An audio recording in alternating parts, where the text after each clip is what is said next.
Menteri Rangba ke Jylla Meghalaya Conrad Sangma haka Simbalang Jongkatayo ulalumi ke Jingialang bat ki lai teli ki District Council ke Jylla haka bakile tai sani bat Shemekarai banwanra ya ke Jingkala bat ban penbet renti ya ka rukom trekam jongki District Council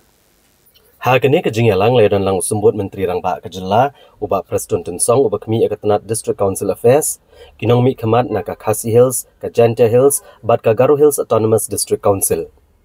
Habai ekran biginong pathai kubor Conrad Sangma uloong balalom ikane ke Jingialang ban kmi ekor kompanya gi rule baper ban Pynkhlaiñ ka platengka ban penkhoi lot ya barok kibil ki basateng ki bela menjur dagi lai teli ki Autonomous District Council jong ke Jylla. Nalor kania ule tho ba ke Jingialang kala Shemekarai ban thawi ka committee bekerpang ka ban clear chief secretary bat ki officer ke District Council kum ki dikhot. Bat kano ke jing betin lenti bat jing kershan badan kam an saai ban pentikena bakan poi syakathong. Ulong bakile kerana ke jing bamat di District Council haka pisa tengka kentup ke jing don kinong tray bala betha mentai di District Council bakin thong yaki riu syampang ban pentikena ba ke jing nang Pynkhlaiñ haka kam penmi pisa bat khajna jong ki council ke sarkar Jylla kala banjur ya ke jing don kam jong ki District Council ban buat di jing tho ki jing le tenrai ban penek pensa ya kalariti jong ki lai teli ki jat ben riu luom jong ke Jylla. First objective was to look at the overall administration and the different rules, whether financial or HR or procurement policies, and ensure that wherever the district councils felt that they needed the support of the government and to work with the government in guiding them to ensure that the different rules are in place. We discussed all those details, and we are hopeful that all the district councils will put in their different administrative, HR, service rules, procurement policies, financial policies at different levels in all the district councils at the earliest. So detailed discussion took place, and we have formed a special committee which will be headed by the Chief Secretary, and the different district council officials will be members, and whatever guidance and whatever support is required will be done to ensure that that objective is met. The second objective was to go into all the bills that are pending in the last many years for different district councils, which are pending for different reasons. Some at the department level, some at the council level, some at the law department level, and some even in the governor's secretariat. And hence we have asked the expert committee, which has been set up under the DCA, which will incorporate the different concerned departments and also the district councils,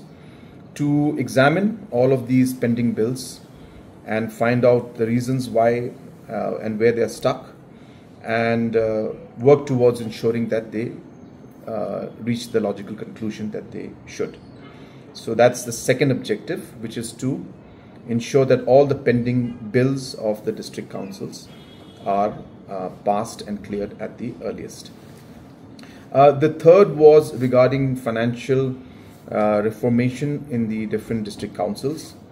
In detail, we discussed about the different financial situation and positions that the district councils are facing, the different manpower issues that they're having.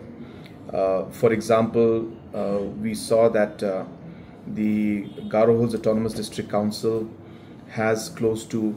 1,500 employees, and about 5 years back they had about 2,500 employees, and salaries even exceeding to almost 5 crores is being paid on a monthly basis, 5 plus minus, I don't have the exact number with me, being paid by the district councils, in spite of, as I said, 1,000 employees reduction taking place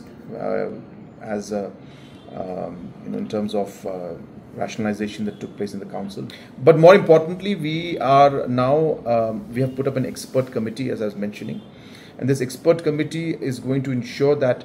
there's a proper procedure for the bills to be placed. In the earlier systems. Sometimes the bills were sent directly from the council to the governor's secretariat.